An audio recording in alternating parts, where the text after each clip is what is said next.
Պապ։ Անի, ես ովքեր էին այդ զույգ ծաղիկները։ Մեր դասանի Հայկոն ու Մկոն էին։ Ձեր ես առնում բալա։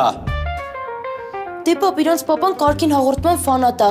Տենց որ ծնվել են անունները Հայկո ու Մկո է տվել։ Լավա են համալի նավայի ֆանատ չի, թե չէ երեխեքի վրա ինչ Հավայի մավայի անուն ասես դնելու էր։ Բա իրանք ինչ էին անում ստե։ Թե ոնց ասեմ, իրանք սիրարված են ինձ ու հիմա ապացուցում են, որ ամեն ինչի պատրաստ են իմ համար։ Ես ինչ ուզում եմ, SMS եմ անում, իրանք բերում են։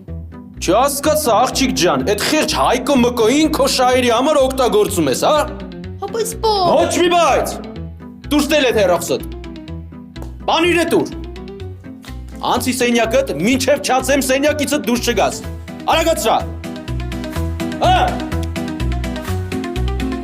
Ես ինչ Հավայի մավայի սերունդա մեծանում, արա։